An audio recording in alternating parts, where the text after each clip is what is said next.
Hey guys, welcome back. In this review, I'm going to do a comparison between the Osprey Atmos 50 and the Gregory Zulu 40. Stay tuned.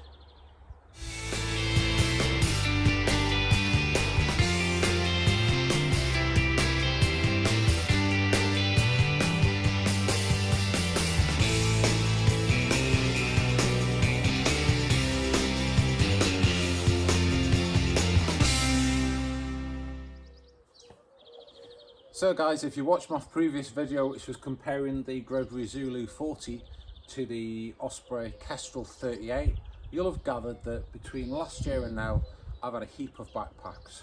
And that's become about by watching various bloggers saying this was the right backpack, that was the right backpack, and reading lots of different views and opinions online and watching YouTube videos. So I think I've reached a point now where I've decided which is the best system for me. It might not be the best system for you, but this is what works for me in my climate, in Mallorca. And I would probably go as far to say that I would continue to use this system even if I was in a colder climate, the UK or North America or anywhere where we're experiencing temperatures down to about 0. So the packs that I'm comparing now is the Osprey Atmos 50 and the Gregory Zulu 40. The Atmos 50 got for a really good price. That was £105 on a Black Friday special from eBay. It's a 2019 or 20 model. And the Zulu 40, which normally retails around €179, I saw for €99 online in Spain, and said to myself, well, I've got to get that pack and try it and do a comparison between that and the Atmos. So I'll talk about the Atmos first. The reason I went for the Atmos was because I read so many reviews regarding this pack and the back system. I've always been conscious of weight, and so many of the reviews said that the anti-gravity back system really made it feel like you weren't carrying as much weight. And I have to say that is 100% correct. You can carry 12, 13 kilos in this backpack, and it feels more like 7 or 8 kilos that you have in a day pack. And that is due to it's this hip belt and the way the back system here distributes the weight around your hips.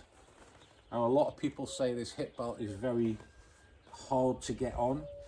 You can see it springs in. It actually hugs your hips before you've even got the waistband tight. It's sprung closed, and the backpack is kind of like sitting securely on your back. So in addition to that hip belt, you can see it's all one piece here on the back, and it's complete mesh. So you've got that separation there between the pack and your back. But unlike some trampoline back panels where you've actually got a space through, there isn't a space on this, so you couldn't utilize it to put anything in, such as a sit pad or clothing or anything like that. It's purely designed to have this cross flow of air going through between the back panel and the backpack itself. And you probably notice with this design of pack, there is a slight curve to the back. Well, obviously, because if there wasn't the curve there, it would be right against your back. So it's that curve that introduces that airflow technology. So there are some reviews online about the Osprey Atmos 50 AG. So as I say, I'll just run through some of the principal features. The waistbands I've cut down because they were just dangling down to my knees. I didn't need that much material. The waistband is adjustable with this system here. To be honest, it's locked in so well on the Velcro. I don't know why Osprey have put this system in here. It's like a pulley system on the waist belt. In my opinion, it doesn't really need it. They could have just locked that there and just done away with more of these buckles here, which just basically just add weight onto the pack. So it's one little gripe. I don't think it needs that that buckle system on there. If you have one of these or you're looking to get one, there's one thing you should know, in that they do have a squeak or a creak about them. If you look at my videos, you'll see that I've fixed the creak up here with the load lifters by stitching them, and also I've sprayed the frame with some silicone spray in the bottom. There's a couple of little holes either side you can get some silicone spray into, and that's fixed the creak on this particular one. But as I say, the main culprit was the load lifters at the top here. So just moving around, we've got the Stow on the Go trekking pole attachment, which is a nice feature. I do like that. My lid still has a tag on it because I don't use the lid. And another nice feature on the Osprey is, you probably noticed the water bottle pockets are very generous. You can see the size of the fabric we've got on the bottom of the water bottle pockets there. Let me just take the bottle from there, for example, slip it in here. There. Even with this pack completely stuffed to the hilt, you can get your bottle in and out very easily, because Osprey have been really generous with the size of these pockets. And you can put it in that way, or you can put it in this way. So you've got a little thing there, you can put that around your top of your bottle if you want to. I'm not a big fan of these, using these pockets whilst trekking myself, but they are very nice, generous pockets. You would have no problem whatsoever getting a 1 litre Nalgene bottle in these pockets with the pack actually stuffed completely full. So this brings me on to my next little gripe, which is these lower compression straps here. So as you can probably see, the lower compression straps basically go over the water bottle. So this is a little bit of a double-edged sword here. In one respect, you can put your bottle in and tighten your strap up and you're not going to lose your bottle, but alternatively, you can't really use them to compress the bottom of the pack, because look, if you pull in there, that bit's behind the bottle, and then that bit pulls the bottom of the bottle holder in, so you can't really get your bottle holder in there. I'm not actually convinced we need this piece of strap here. For me, I think we could have just gone there to there, and it would have done the job.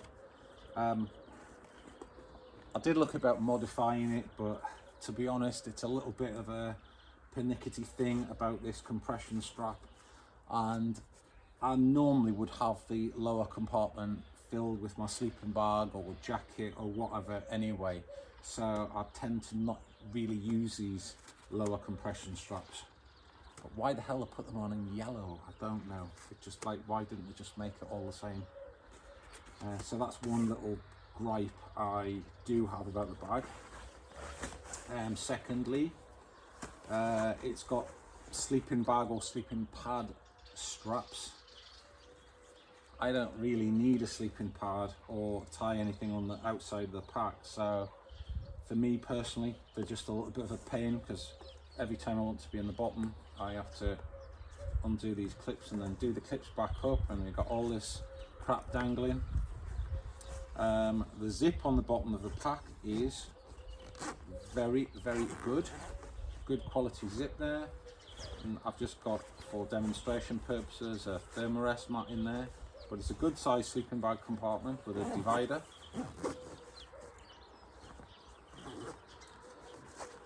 And there's plenty of room in there. Forgot to mention as well, the water bottle pockets have got drains on them in case you got a leaky water bottle. So moving up the pack now, and this is why this pack is a lot more expensive in comparison to a Kestrel, for example. So the first thing we've got is this removable lid. As you'll see, mine's still got the tags on because I've never used it. I'm not a big fan of lids, to be honest. But with this particular pack, I spoke to Osprey. I wanted a pack of around about 40 litres, and I asked them how big the lid was, and the salesman didn't know, but he said it could be 8 litres or 5 litres. So I've never actually used the lid. I've never needed that extra space. So if I was going to go away and it was going to rain, I would just take the rain cover out and put it down the back of the hydration sleeve inside. So, but again, you know, it's a bit like, let me just clip it back on and show you. It's got actually very well designed clips which are integral to the back there. But look, if we take off this flap, what they call a flap jacket here, right, and we put our lid on, there we go.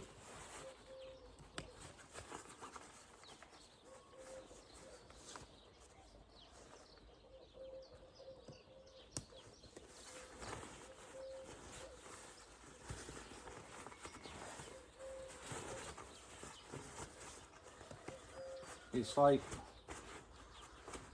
do you see what I mean? Compared to the Gregory, these lids just seem to be a lot bigger. You see, you'd actually have to actually completely fill this lid with something to make it look right. If it's empty, it's just very floppy on the top, whereas that is a lot more streamlined. So as I say, with this pack, because it's a 50 and I really only need to pack around 40 litres, I've never used the lid, so we can get rid of that. So apart from that, we've got a nice stretch mesh pocket on the front here. It's got good stretch in it.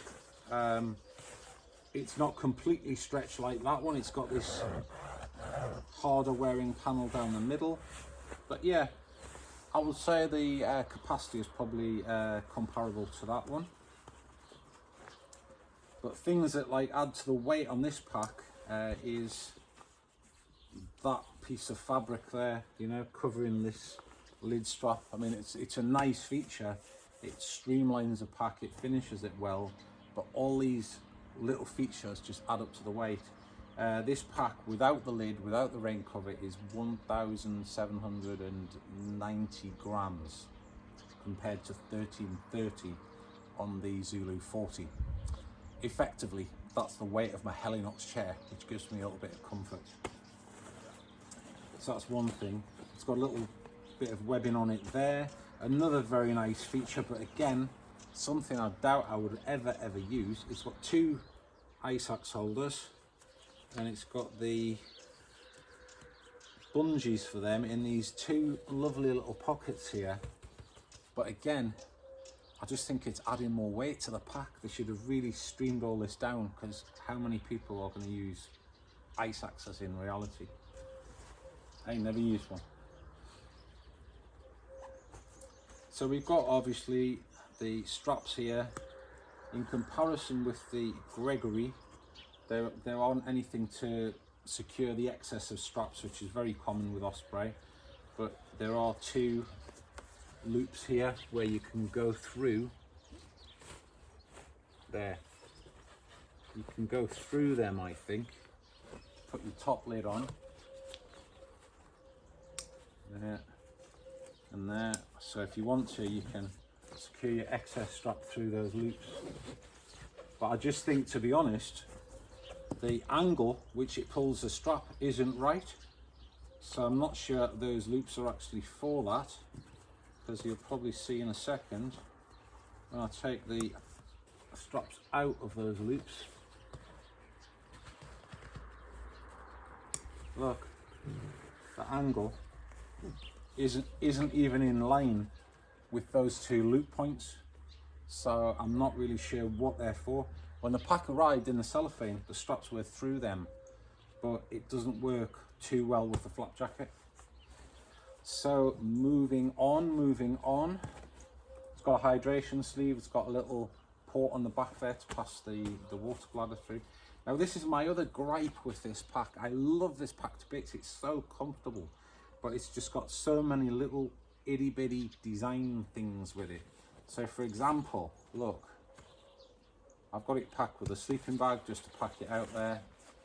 And because it's not actually filled to the brim, right, this drawstring pulls tight, right, but because of that, because of the way Osprey have designed the string to go through the flap jacket, look, you end up with all of this bunched up here.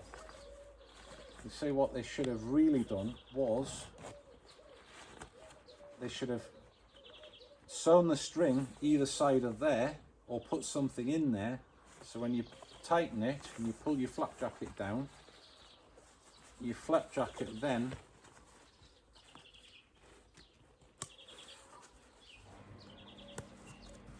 look, then your flap jacket is nice and straight along there.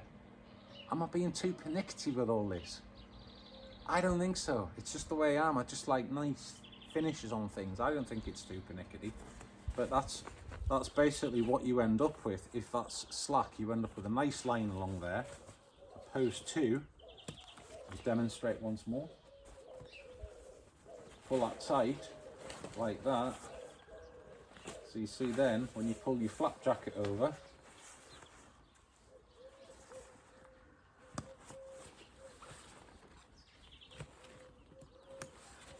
there, look, you see, it's all bunched up like a dog's dinner. Why haven't Osprey thought about this? To put something in there to stop that happening. That could be my job for this afternoon, actually. So onto the main compartment. It's just got your typical top loading design.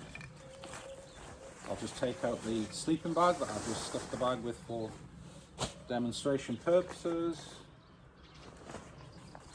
And in the bottom we have here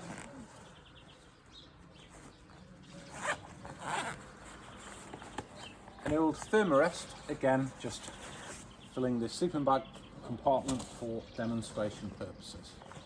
Right guys, so I've just unpacked the Zulu 40. I've got everything on the ground here, so I'm just going to show you how I would pack up this Atmos 50. I've got my sleeping bag, which will go in the bottom. Incidentally, in the bottom of this bag, I actually have got enough room to put my puffer jacket as well. That goes in there between the sleeping bag and the sleeping bag divider. I'll just get that in. Fills the bottom of the bag out nicely. Don't have any saggy material at the bottom. It's nothing worse than a bit of sag in the bag. So there we go. It's not the angle of the dangle, it's a sag in the bag. So there we go, there's the sleeping bag in.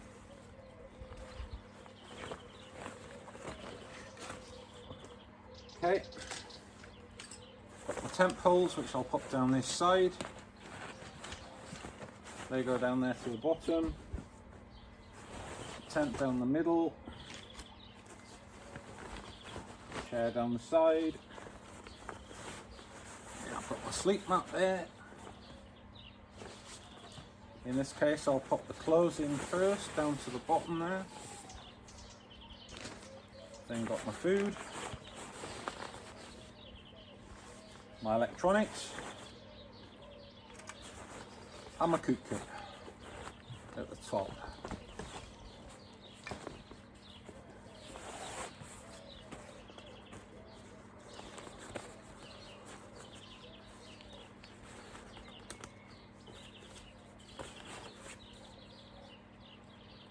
I forgot to get the water bottle from the other bag. I'll not go over there and get it, otherwise it means stopping the video again. We'll just do a little weigh-in now on the Atmos. Here we go.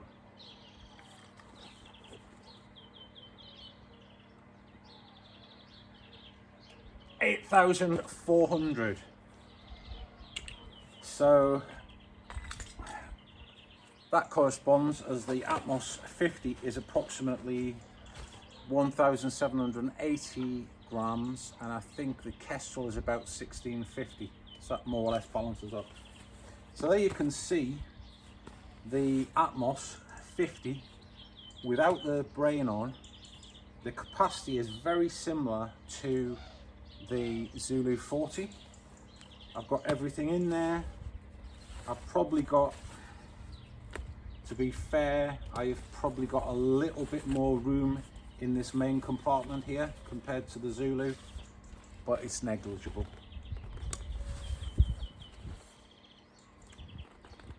I'll probably use my Atmos more in the winter if I've got to take more clothes off for a longer trip, slightly longer than taking the Zulu. So there we go. The Atmos 50 and the Zulu 40. Two cracking backpacks. You've just got to decide if you want one or the other, or if you want two, which one is the best for you. I love them both personally, and I think they're both well worth the money. The Atmos is slightly heavier. With that comes slightly better durability, and there are some slight design niggles that got on my nerves about the Atmos, but nothing that's a deal breaker. It's a fantastic pack. It's very comfortable. You can walk all day long with this pack on, and it feels like you've hardly got anything on your back. So the reviews pertaining to that are 100% correct. So I hope you've enjoyed this review, this comparison between the two packs. If you like the channel, subscribe, click the bell, and watch out for my future reviews. Cheers guys.